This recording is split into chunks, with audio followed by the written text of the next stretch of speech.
여러분, 가끔씩 이제 설교자가 본문을 정하고 말씀을 전할 때에 굉장히 마음이 아플 때가 있습니다. 두렵고 떨릴 때가. 오늘 본문이 바로 여러분에게 이 말씀을 전할 때에 굉장히 두려운 말씀이 되겠죠. 여러분, 어떤 마음으로 이 시간 오셨는지 모르겠지만 이 마음의 각오를 단단히 하시고 오늘 이 말씀을 접하셔야 합니다.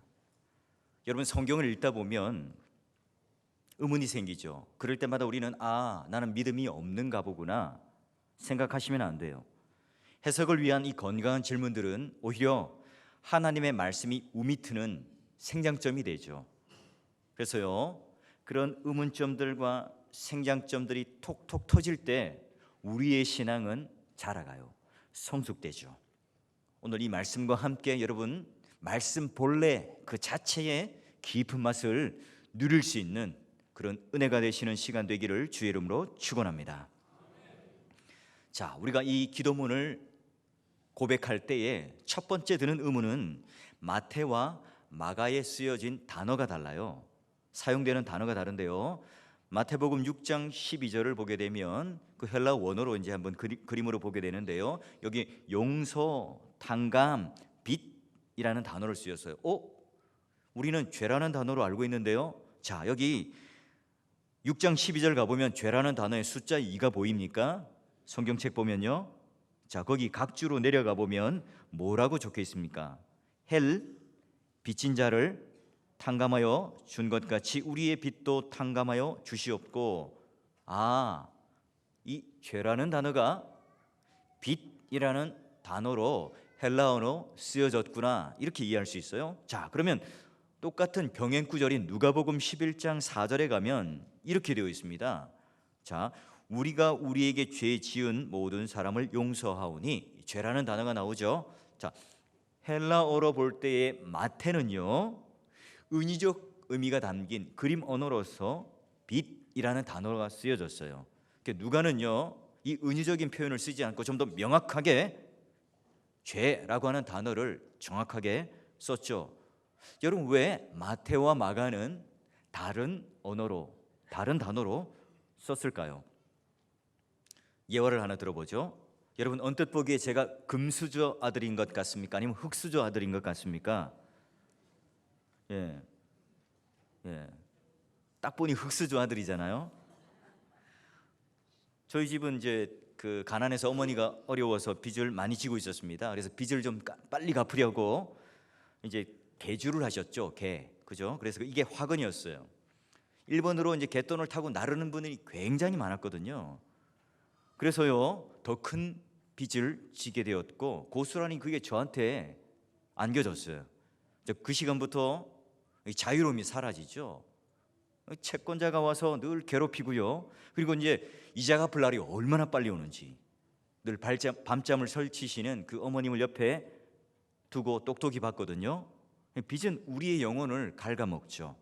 제가 이제 대학을 졸업하고 직장 생활을 하면서 빚을 갚았고, 신대원을 가고 교육 전도사를 하고 또 졸업하기까지 이 빚을 갚고 결혼하고 나서야 겨우 자유할 수가 있었어요. 근데 이놈의 죄가, 우리가 이 지는 빚과 성질이 똑같아요.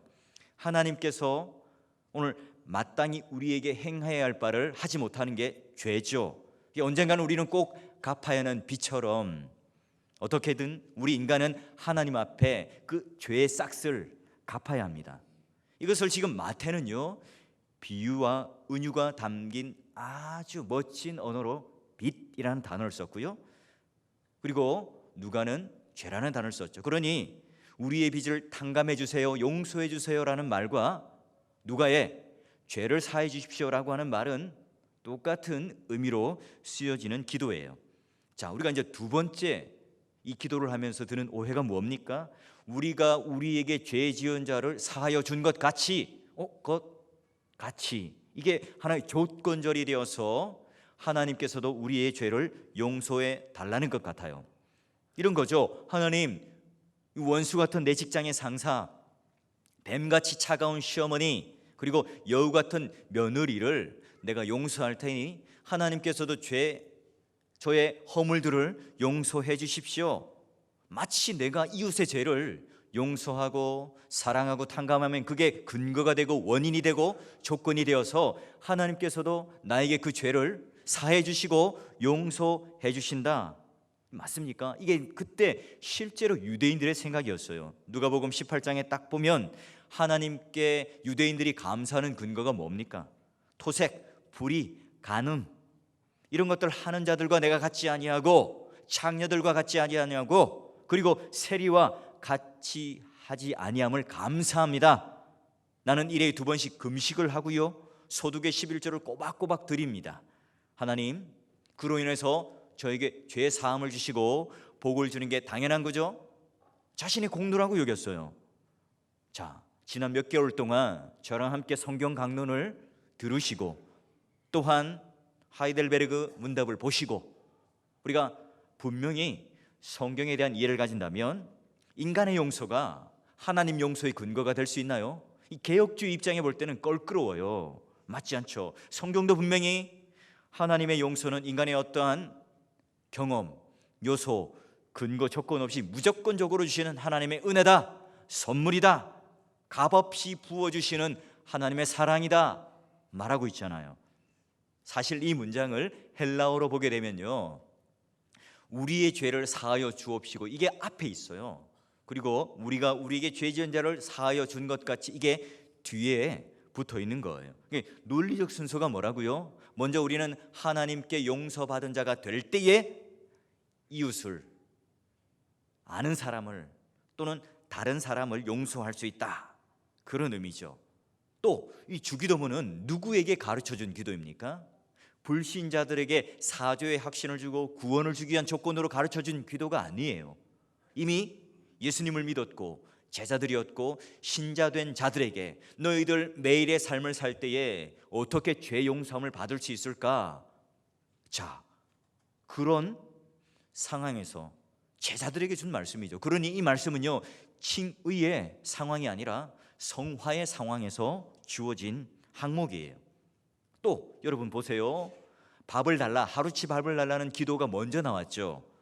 자, 이 간구와 우리의 죄를 사해 주십시오, 이 간구 중 어떤 게 더 세련되고 명분이 있어 보입니까? 당연히 죄를 사해 달라는 게 좀 세련되고 멋져 보이잖아요. 근데 예수님은 유치하게 일용할 밥을 달라고 기도를 하라고 먼저 하셨어요. 왜요? 우리가 생명이 없고 죽은 사람이라면 죄 용서를 위한 기도가 필요할까요?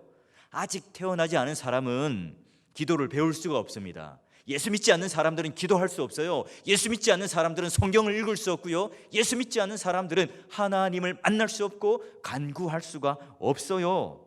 당연히 죄 용서를 비는 이 기도는요, 당시 예수님을 따랐던 제자들, 거듭나서 살아있는 사람들, 칭의를 입은 사람들에게 주어지는 특권이었던 거예요. 사랑하는 사월교회 동역자 여러분, 지금 어떤 죄의 짐과 상처를 가지고 이 자리에 오셨습니까? 제가 한번 묻겠습니다. 여러분은 예수 그리스도를 나의 구주로 믿습니까? 하나님의 친백성이 맞으세요? 자, 그렇다면 오늘 말씀이 여러분의 참된 용서의 길을 찾으시는 귀한 은혜의 말씀이 되기를 주의 이름으로 축원합니다. 자, 고대의 능통한 요아킴 에레미야서라고 하는 학자가 있어요. 자, 이거는요, 헬라어 문법이 아니라 그 당시 아람어로 쓰여졌기 때문에 아람어 문법으로 보자는 거예요. 그래서 이 완료 시제는 완료의 의미가 아니라 말하자면 동치성의 개념이다. 이걸 좀 쉽게 번역을 하면 이래요. 하나님, 우리 죄를 용서하여 주세요. 동시에 우리가 우리에게 빚진 자를 제가 용서하겠습니다.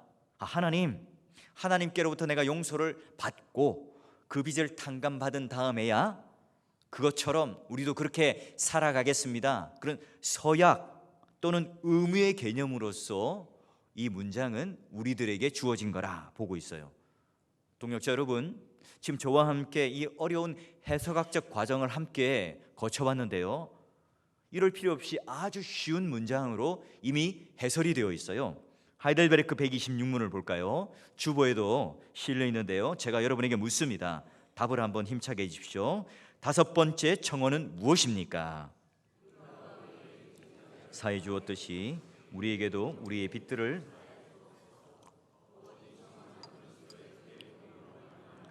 불쌍한 죄인인 우리에게 우리의 모든 범죄와 우리에게 항상 달라붙어 있는 악을 전가시키지 마시고 우리가 당신의 은혜에 대한 이 증거를 자기 자신 가운데서 발견함으로써 우리의 이웃을 전심전력으로 용서하도록 충분히 결심하게 해 주십시오라고 간구하는 것입니다. 아멘. 야, 빚진 자들이요 늘 생활에 쪼들리고 체주에 이렇게 시달리듯 우리의 모든 범죄, 우리에게 항상 달라붙어 있는 이 악이 자꾸 우리를 막 피폐하고 조르고 공격하는 것으로 우리 영혼이 시달려서 피폐하게 만든다. 그래서 요리문답은 우리의 지금 현 주소, 정체성을 불쌍한 죄인이라고 짚어주고 있어요. 그리고 논리적 순서를 보세요. 우리가 우리에게 죄 지은 자를 사하여 주는 게 먼저 있는 게 아니라 예수 그리스도의 피공로로 말미암아 주님의 은혜가 먼저 있어요. 그리고 당신의 그 은혜에 대한 증거로, 확증으로 내가 보일 수 있도록 우리 이웃들에게 전심전력으로 용서할 수 있도록 충분히 결심하도록 해주세요. 야, 몸으로 한 방으로 가기까지 우리는 안 된다는 것을 알죠. 저는 이 한 문장을 보면서 소름이 막 끼치는 거예요. 야, 완전히 할 수 있도록이 아니라 마음으로 충분히 결심할 수 있도록 해주세요. 우리 얼마나 현실과 맞닿는 답이에요. 우리 몸으로까지 사랑할 수 없는 존재라는 사실을 너무나 절실하게 깨달은 이 문답에 대한 답 아닙니까? 여러분, 예수님께서는 마태복음 18장에 빚 탕감의 비유로 더 쉽게 우리들에게 설명을 해주셨어요. 자, 18장 한번 여러분 넘겨보세요. 손가락 딱 끼워 놓으시고 18장으로 한번 가봅니다. 자, 18장 23절에서 35절까지 보시는데요, 23절에서 27절까지의 말씀은요, 이런 장면이에요. 임금이 1만 달란트 빚진 자를 용서해 주는 장면이 나와요. 그리고 28절부터 30절까지는 그 빚을 탕감받은 종이 100데나리온 빚진 자를 멱살 잡고 흔드는 그런 일이 나오고요. 그리고 31절부터 35절까지는 임금이 이 사실을 보고 그 행한 일을 가지고 평가하고 야단치는 장면이 세 번째 장면이 나오죠. 여러분, 이 성경에 대한 내용을 잘 안다고 보고요, 이 비유의 초점이 무엇입니까? 1만 달란트 빚을 탕감받은 종이 100데나리온, 이 빚진 종에게 멱살잡이를 하는 옹졸한 모습을 보였다. 속 좁은 밴댕이 소갈딱지 같은 그런 마음을 가진 인간이다. 좋아요. 그러면 설령 100데나리온 빚진 자를 용서해주고 탕감해 주었어요. 자, 그러면요, 보다 앞선 전제가 뭐죠? 그 탕감을 해주든 안 해주든 그 앞선 전제는 그가 임금이 1만 달란트를 탕감해 주었다.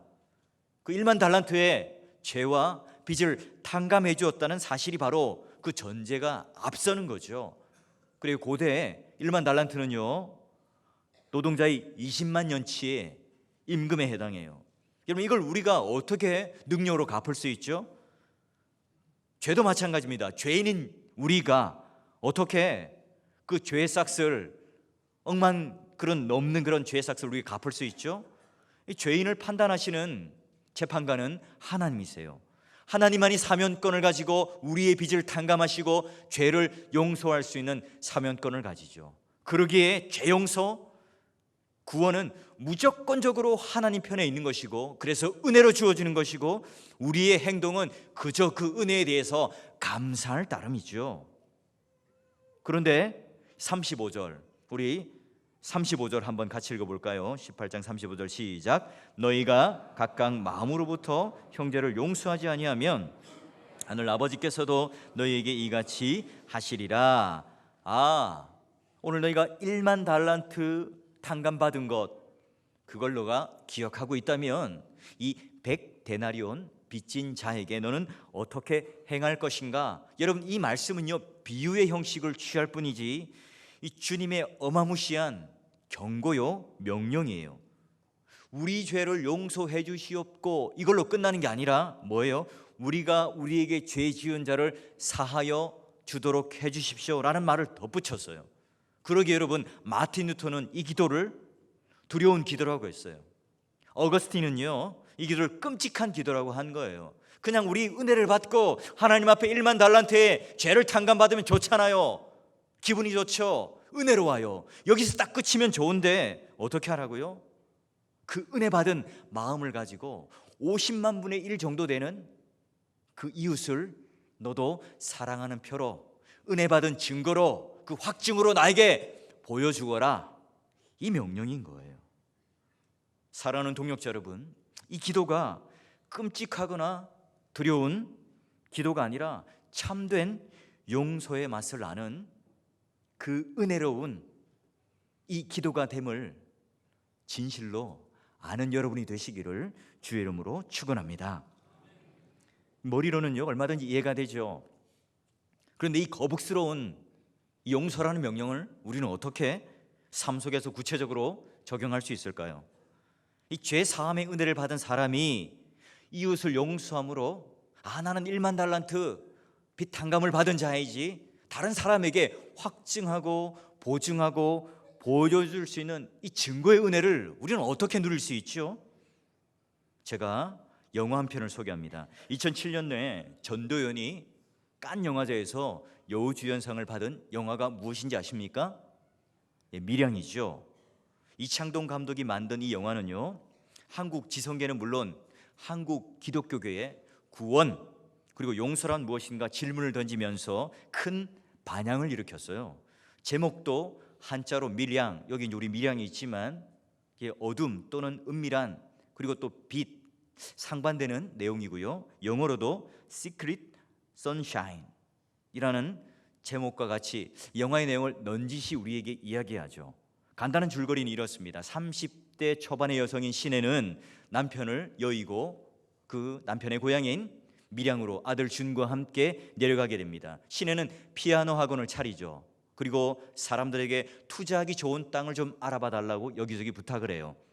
사실은 그 은행에 고작 470만 원만 잔고해 있는 소시민이었죠. 자, 큰 돈을 가지고 있을 거라고 생각했던 아들 준의 웅변학원 원장 박도섭이 그 아들을 유괴를 해요. 그래서 은행에 있는 470만 원을 다 찾아서 검은 비닐봉지에 딱 담아 그 아들을 살려달라고 간절히 애원했죠. 사정했죠. 하지만 그 아들은 싸늘한 죽음으로 돌아오게 됩니다.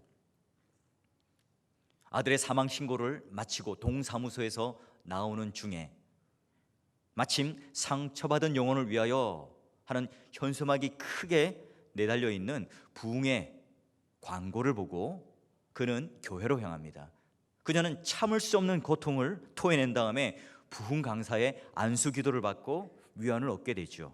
자, 이후로 교회를 열심히 다니면서 나는 새 생명을 얻었습니다. 나는 참 자유를 얻었고 용서하는 은혜를 입었습니다. 신혜는요, 기독교의 핵심은 용서구나 깨닫게 됩니다. 그래서 나는 그 살인자를 찾아가서 용서해 줘야 되겠다 결심을 하죠. 주위 사람들은 극구 만류를 합니다. 가면 너 상처받을 거야, 안 돼. 또 한편으로는 그 신혜의 용기에 박수를 보내며 극찬을 하죠. 감탄을 합니다.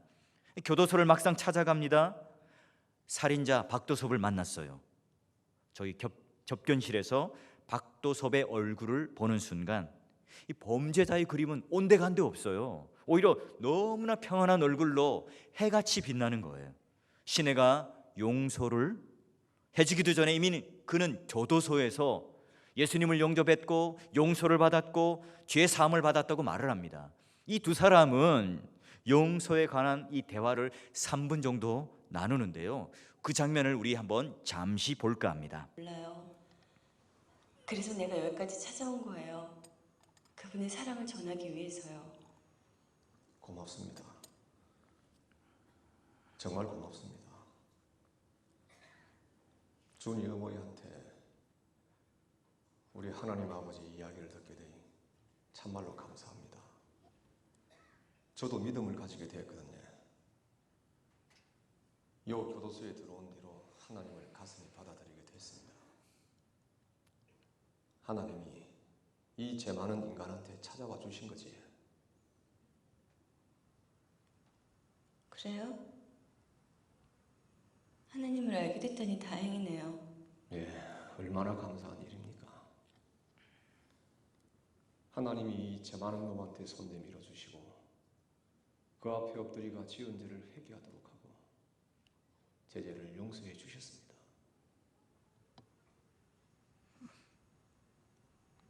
하나님이 죄를 용서해 주셨다고요? 눈물로 회개하고 용서받았습니다. 그러고 나서부터 마음의 평화를 얻었습니다. 아침에 일어나자마자 기도하고 하루하루가 얼마나 감사한지 모릅니다. 하나님한테 회개하고 용서받으니 이래 편합니다, 내 마음이. 요새는 기도로 눈 뜨고 기도로 눈 감습니다. 주의 어머니를 위해서도 항상 기도합니다. 죽을 때까지 할 겁니다. 그런데 앉아 이래 직접 만나고 보니 하나님이 역시 제 기도를 들어주시는 것 같습니다.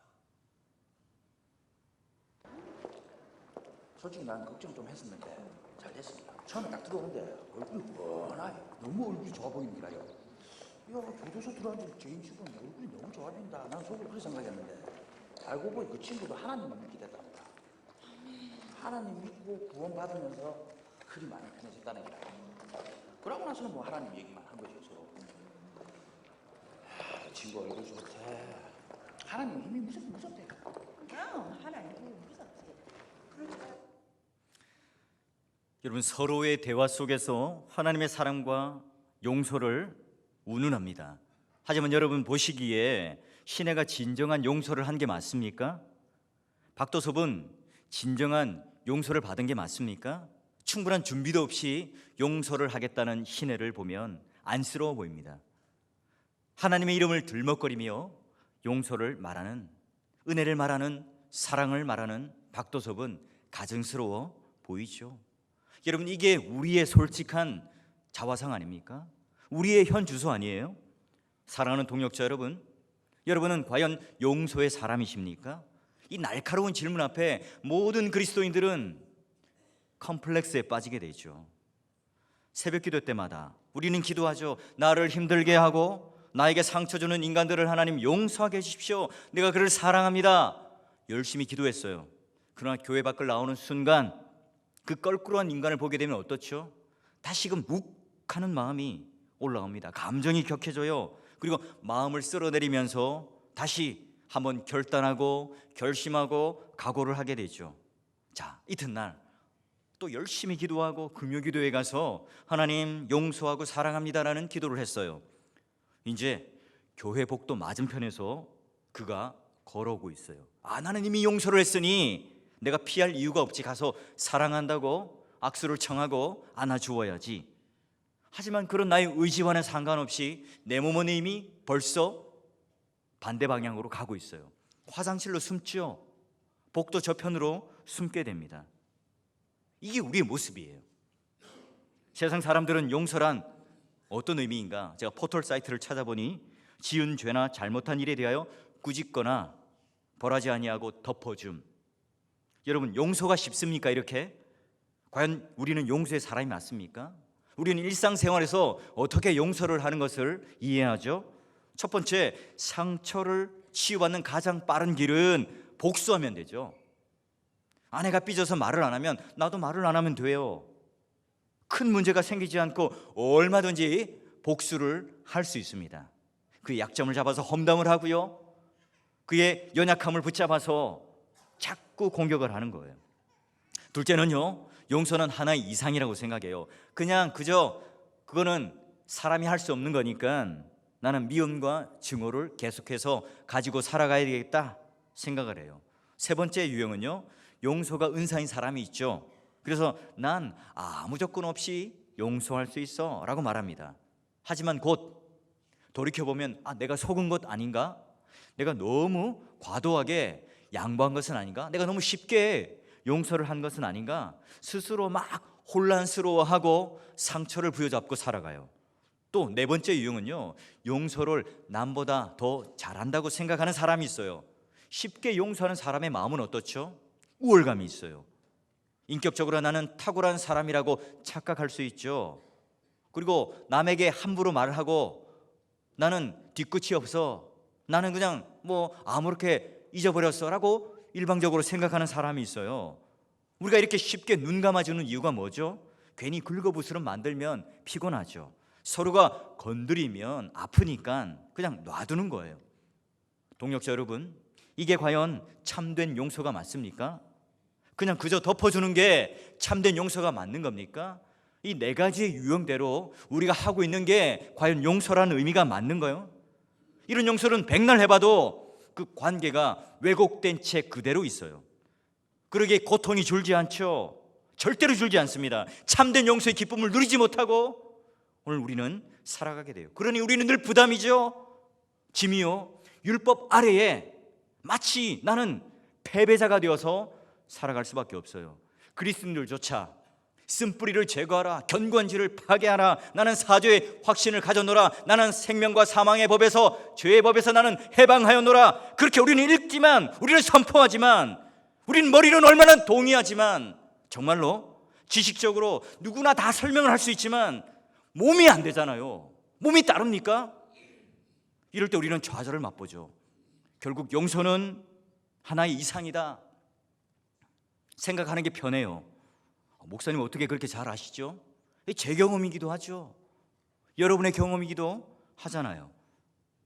마태복음 18장에 오지랖 넓은 이 베드로는요, 그 당시 랍비가 2번 정도 용서하면 되겠습니까? 물어봤을 때에 조금 더 자기는 돋보이기 위해서 어떻게 해요? 나는 7번 용서하면 될까요? 물었습니다. 이때 예수님의 대답은 어때요? 7번씩 70번 하라. 490번. 아이고, 예수님은 산 넘어 산이에요. 여러분, 이 예수님의 요구가 부당하게 느껴지지 않습니까? 1만 달란트 이 빚진 종이요, 100데나리온 빚진 종에게 가서 빚을 갚아주지 않는 이 장면, 탕감해주지 않는 장면은요, 처참하다 못해 가여워요. 불쌍하죠. 아주 우스워요. 유치하죠. 100데나리온 정도도요, 그 당시 한 3개월치 월급이 됩니다. 그것도 작은 돈은 아니죠. 하지만 여러분, 1만 달란트에 비하면 50만 분의 1 정도 되는 돈이에요. 이 작은 돈 때문에 통제력을 잃죠. 내가 하나님 앞에 은혜 받은, 하나님 앞에 빚진 자를 탕감받은 그 은혜를 완전히 잊어버려요.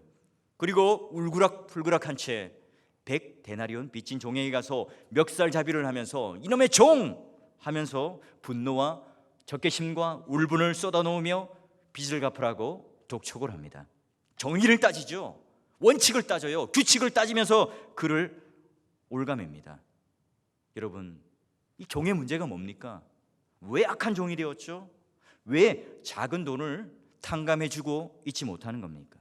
나 자신이 하나님께 어마어마한 1만 달란트라는 이 빚을 탕감받은 그 의식이 없는 거죠.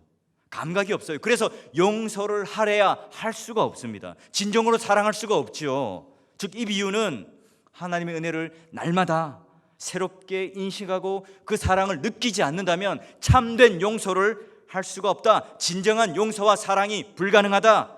내가 엄청난 양의 빚을 탕감받았다는 그 빚진 자의 의식이 없으면 결코 남을 용서하거나 사랑하거나 품어줄 수 없다는 것을, 그 용서의 실력자가 우리는 도저히 못 된다는 것을 보여주는 거예요.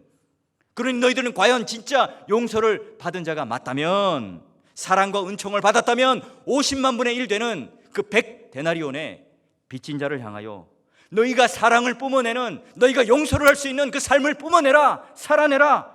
그 사실을 명확하게 우리에게 보여주고 있죠.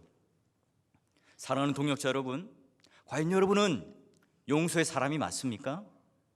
용서는 그렇게 단순하지 않아요. 내 속에 용서란 그 실력이 여러분 존재합니까? 본질적으로 이건 하나님의 영역이고 신의 영역이고 하나님의 은총이죠. 그래서 인간은요, 하나님께 받은 그 무한한 은혜를 가지고 이를 전달할 수 있는 존재밖에 되지 못해요. 그러기에 서로를 용서할 수 있는 용기는 어떻게 해서 생기죠? 내가 1만 달란트 용서받은 자, 빚을 탕감받은 자라는 그 깨달음 속에 우리는 겸손하게 남을 향하여 용서할 수 있는 용기가 비로소 생기죠. 하이델베르크도 말해요. 오늘 예수님께서도 35절에도 마음으로부터 내가 이것을 결심하고 결단할 수 있도록, 우리 주님은 아시는 거죠. 우리가 바로 몸으로 사랑할 수 없다는 것을, 우리가 바로 몸으로 이것들을 완성시킬 수 없다는 것을 너무나 잘 알아요. 그래요, 나에게 상처 준 사람을 당장 용서하는 것은 쉽지 않습니다. 목사인 저도요, 권사의 직분을 가졌다 할지라도, 장로의 직분을 가졌다 할지라도 용서의 실력과 비례하지 않습니다. 사랑하는 동역자 여러분, 이 길을 걷도록 그럼에도 불구하고 우리를 1만 달란트 빚진 자로 탕감해 주셔서 우리를 부르셨다는 사실을 믿으십니까? 하나님의 백성은요, 용서의 이 먼 길을 오늘도 내일도 걸어가야 하는 자입니다. 이 기나긴 여정 속에 우리는 또 어떤 고통을 당할지, 어떤 상처를 받을지, 어떤 배신을 당할지, 우리는 또 어떤 마음의 어려움을 가질지 모릅니다. 아무도 몰라요. 그러기에 용서는 결코 값싼 감정의 노름이 아닙니다. 우리가 그냥 내뱉을 수 있는 신학적인 하나의 명제가 아니에요. 요한복음 20장 23절, 이렇게 예수님은 우리에게 요구합니다. 함께 읽어볼까요? 너희가 누구의 죄든지 사하면 사여질 것이요 누구의 죄든지 그대로 두면 그대로 있으리라 하시리라. 이것도 보니까 우리가 먼저 조건적으로 하는 것처럼 보이죠. 근데 여기서 용서하다라는 번역은요, 죄로 인해 묶인 매듭을 풀다 하는 의미가 있는 거예요. 그러니 우리가 그런 죄의 매듭을 풀고 용서의 매듭을 풀 때에 풀리고요, 용서하지 않으면 그 죄의 매듭은 계속 묶여 있다는 뜻이에요. 사랑하는 동역자 여러분, 우리는 가까운 사람으로부터 용서를 해야 합니다. 저 미국에 있는 스미스 씨, 저 아프리카에 있는 한 인간이 나를 상처 줍니까? 아니에요. 상처는 친밀감을 먹고 사는 기생충과 같습니다. 그래서 가까운 사람에게 더욱더 우리는 용서하기가 힘들어요. 한 이불을 덮고 사는 아내, 그리고 어머니의 배에서 난 형제, 그리고 자매를 용서하는 것은요, 먼 이웃, 먼 친척, 먼 친구를 용서하는 것보다 훨씬 힘들어요. 그래서 나를 낳아준 어머니, 아버지를 용서합니다, 사랑합니다, 이 고백을 50, 60 넘어서 고백하는 사회적 명사를 우리는 가끔씩 보게 되죠. 여러분, 교회 안에서도 얼마나 많은 사람들이 진정한 용서를 하지 못해서 아픔을 느끼며 살아가고 눈물을 지으며 살아가고 그 잘못된 에너지에 우리의 모든 인생을 쏟아붓고 있습니까? 용서는요, 한번 살짝 덮어주는 그런 기적적인 사건이 아니에요. 예수님께서 490번이나 용서해야 된다는 기나긴 여정을 우리에게 일러주고 있어요. 어느 누구도요, 용서라고 하는 것을 단 한 방에, 단 한 번에 해낼 수 있는 사람은 없어요. 하나님의 용서가, 하나님이 나의 빚을 탕감해 준 사건이, 하나님의 은혜가 나를 향하여 압도하고 그 은혜가 미치고, 그리고 그 빚진 자에 대한 의식이 내 안에 사로잡힐 때에 그제서야 비로소 내가 용서할 수 있는 결심, 용기가 생기기 시작하는 거죠. 그래서 여러분, 하나님, 내가 1만 달란트의 빚진 것을, 탕감받은 것을 자각할 수 있도록, 깨달을 수 있는 지각이 열리도록 여러분 꼭 기도하십시오. 하나님은 우리에게 1만 달란트라는 엄청난 은혜를 베푸시고 이 길을 가도록 우리를 부르셨어요. 그래서요, 우리가 그냥 용기를 내어서 우리 실력대로 할 수 있는 것이 아니라 참 인간이시고 참 하나님이신 그분이 중보자가 되셔서 우리의 빚을, 그 1만 달란트의 빚을 다 감당하셔서 십자가의 길을 가심으로 말미암아 비용을 다 지불하셨죠. 우리는 먼저 예수 그리스도로 말미암아 그 빚진 것에 탕감받은 확실한 은혜가 있다면 이제 여러분 결단의 용서로 한 걸음을 떼십시오. 그리고 감정과 정서의 용서로 또 한 걸음 떼시고 내 몸으로 이제 진짜 사람을 용서하고 사랑할 수 있는 데까지 나아가면서 끝까지 주님을 신뢰하면서 먼 길을 하루하루 또박또박 걸어가야 합니다. 그러니 이 용서라고 하는 것은요, 칭의의 영역일 뿐만 아니라 성화의 이 영역에서도 하나님의 은혜가 절대적으로 필요해요. 계속해서 우리가 남을 사랑하기 위해서는 하나님의 은혜가 나에게 어떻게 붙잡고 있고 공급되는가, 이걸 놓치면 절대로 남을 사랑할 수 있는, 남을 용서할 수 있는 용기가 생기지 않죠. 그 용서하시는 하나님의 역장 안으로, 하나님의 힘이 역사하는 그 공간 안으로 여러분 들어오셔야만이 이 용서라는 실력이 가능한 거예요. 여러분 요즘에 사과 싸죠? 사과 하나 여러분 준비하셔서 여러분과 관계가 좀 껄끄럽다면, 말로 하기 힘들다면 사과를 하나 선물해 주십시오. 설마 제 목양실에 사과가 쌓이진 않겠죠? 한번 써보세요. 한번 나눠줘 보세요. 여러분 이 은혜를 진정으로 깨달은 사람만이 진실한 마음으로 우리가 우리에게 죄 지은 자를 사하여 준 것 같이 우리 죄를 사하여 주시옵고, 이 간구를 할 수 있어요. 우리가 이미 하나님으로부터 용서받은 자이다. 이 사람만이 내가 진정 다른 사람을 용서할 수 있다.